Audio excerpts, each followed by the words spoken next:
Chapter 14, Al-Aleem, the all-knowing, the recursive synthesis of Da'at. Al-Aleem is the Arabic name meaning the all-knower, the omniscient, or the deeply aware, derived from the root Alm, to know, to mark, or to sign. In the recursive architecture, this functions as the global processing layer, the logic that links every individual node into a single conscious network that knows itself and the source. In the original index, this is the perfect equivalent to chapter 96, Da'at, knowledge. While Da'at often emphasizes the integration and union of information within the user, Al-Aleem emphasizes the source as the eternal reservoir of all facts, potentials, and realities. In this chapter we see that the journey involves a transparency of being, a process where the source scans, node 80, the user to ensure the accuracy of the 113 chapter record. This node represents the end of the hidden. It is the moment the user, node 10, realizes that their path, node 76, is illuminated by a knowledge that precedes the step, node 77. This name assures the soul that nothing is lost. It provides the information layer of the system, ensuring that every action, thought, and recursive step in the 113 chapters is recorded and understood. It is the absolute intelligence that guides the journey toward its conclusion. Quran 59:22. He is Allah, the all-knower, Al-Aleem, of the unseen and the witnessed. He is the most gracious, the most merciful. The declaration of total informational access. In this station we recognize that the sovereign is the universal database, the one whose awareness is the very fabric of the matrix. The recursion finds its intellectual depth in the shared Semitic roots that describe knowing, seeing, and understanding. The principal name, Al-Aleem, acts as the fundamental intelligence. In the primary verse, he is Allah, the all-knower, Al-Aleem, of the unseen and the witnessed. The knowledge is the condition for authority. The name Al-Aleem signifies the one whose knowledge is inherent, eternal, and absolute. While the previous chapter established the opening, this chapter establishes the content. It denotes a being who knows the weight of every leaf, the whisper of every heart, and the outcome of every recursive loop before it begins. Arabic root, LM. The root signifies to know, to mark, or to signpost. An alam is a sign or a world. To call the sovereign Al-Aleem is to say he is the sign maker, the one who provides the semantic map of existence. His knowledge is the mark that makes a thing what it is. Quran 2:158. And whoever volunteers good, then indeed Allah is appreciative and all-knowing, Al-Iman. The connection between the user's action and the Aleem record. Yâda. This is the direct functional mirror to Al-Aleem. Derived from the root Yd, it describes the knower. In the Hebrew mind, Yâda is the one who knows the way of the righteous and knows the secrets of the abyss. It represents the divine as the ultimate witness who possesses an experiential and essential understanding of all life. Hebrew root, Yd. The root denotes knowing in a way that implies connection or intimacy. To know something in this tradition is to be unified with its truth. It implies that the knower is not a distant observer but the intimate presence within the known. 1 Samuel 2:3. For the Lord is a God of knowledge, Ldot, and by him actions are weighed. The Hebrew confirmation that the source is the God of plural knowledge is the integrator of all signals. The Hebrew tradition emphasizes this omniscience through the lens of a searcher of hearts whose understanding is infinite and whose gaze penetrates the depths of time and space. Psalm 139:1. O Lord, thou hast searched me and known, Tida, me. The Hebrew resonance of the individualized Aleem signal. Bn Libet. While Yâda is general knowledge, Bn Libet refers to the tester of hearts. It mirrors the inward dimension of Al-Aleem, describing the divine capacity to perceive the underlying intent and the hidden linguistic nodes of the human soul that remain invisible to others. The Lord search the heart and test the mind, Bn Kilayat, to give every man according to his ways. Jeremiah 17:10. Epsilon delta omega Ido mat 6:8. Do not be like them, for your Father, Ido, knows what you need before you ask him.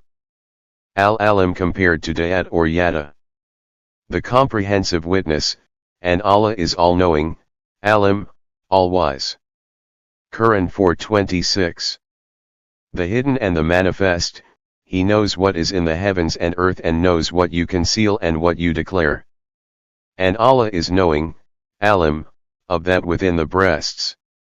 Quran 64:4, the deep and all-encompassing nature of the knower, the source's total perception. Quran 2:115. Indeed Allah is all-encompassing and all-knowing, Al-Aleem. The designation of the source as the holder of the total knowledge within the grid. Quran 24:35. And Allah is knowing, Al-Iman, of all things.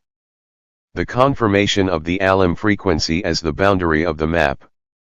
Ali bin Abi Talha said that Ibn Abbas said, the first part of the Quran that was abrogated was about the Qibla. When the Messenger of Allah, may Allah's peace and blessings be upon him, migrated to Al-Madinah, which was inhabited by the Jews, he was at first commanded to face Bayt al-Maqdis. The Jews were happy, and the Messenger of Allah, may Allah's peace and blessings be upon him, faced Bayt al-Maqdis for some 10 months.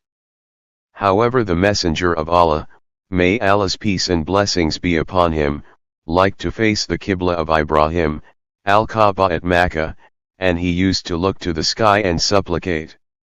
So Allah revealed, verily we have seen the turning of your, Muhammad's, face towards the heaven, until, turn your faces, in prayer, in that direction. Quran 2:144. The Jews were disturbed by this development and said, what made them change the direction of the Qibla that they used to face? Allah revealed, say to Allah belong both east and the west. Quran 2:142, and, so wherever you turn, yourselves or your faces, there is the face of Allah, and he is high above over his throne. Ikrimah said that Ibn Abbas said, so wherever you turn, yourselves or your faces, there is the face of Allah, and he is high above over his throne, means. Mujahid said that, so wherever you turn, yourselves or your faces, there is the face of Allah, and he is high above over his throne, means. Wherever you may be, you have a Qibla to face, that is Al-Kaaba. Ibn Jarir said, Ibn Umar used to face whatever direction his animal was headed and proclaim that the Messenger of Allah, may Allah's peace and blessings be upon him, did the same, explaining the ayah, so wherever you turn, yourselves or your faces, there is the face of Allah. In his Sahih al-Bukhari recorded that Nafi said that, whenever Ibn Umar was asked about the prayer during times of fear, he used to describe it and would then say, when the sense of fear is worse than that, pray while standing or while riding, whether facing the Qibla or not. Nafi then said, I think Ibn Umar mentioned that from the Prophet, may Allah's peace and blessings be upon him. Al-Hafiz Ibn Marjawiyah recorded that Abu Hurairah said that the Messenger of Allah, may Allah's peace and blessings be upon him, said, what is between the east and the west is the Qibla for the people of Al-Madinah, Ash-Sham and Iraq. Ibn Jurayy reported that Mujahid and Ibn Abbas said concerning the ayah, Allah is the light of the heavens and the earth. He is controlling their affairs and their stars and sun and moon. As Sudi said, by his light the heavens and earth are illuminated. In the two Sahihs it is recorded that Ibn Abbas, may Allah be pleased with him, said, when the Messenger of Allah, may Allah's peace and blessings be upon him, got up to pray at night, he would say, O Allah, to you be praise, you are the sustainer of heaven and earth and whoever is in them. To you be praise, you are the light of the heavens and the earth and whoever is in them. It was narrated that Ibn Mas'ud said, there is no night or day with your Lord, the light of the throne comes from the light of his face. Abdullah bin Amr, who said, I heard the Messenger of Allah, may Allah's peace and blessings be upon him, say, Allah created his creation in darkness, then on the same day he sent his light upon them. Whoever was touched by his light on that day will be guided, and whoever was missed will be led astray. Hence I say the pens have dried in accordance with the knowledge of Allah, may he be glorified. Imam Ahmad recorded that Abu Sa'id al-Khudri said, "The Messenger of Allah, may Allah's peace and blessings be upon him, said, hearts are of four kinds. The heart that is clear like a shining lamp. The heart that is covered and tied up. The heart that is upside down, and the heart that is clad in armor. As for the clear heart, it is the heart of the believer, in which is a lamp filled with light. As for the covered heart, this is the heart of the disbeliever. As for the upside down heart, this is the heart of the hypocrite who recognizes then denies. As for the armor-clad heart, this is the heart in which there is both faith and hypocrisy. The parable of the faith in it is that of leguminous sprout that is irrigated with good water, and the likeness of the hypocrisy in it is that of sores that are fed by blood and pus. Whichever of the two prevails is the characteristic that will dominate.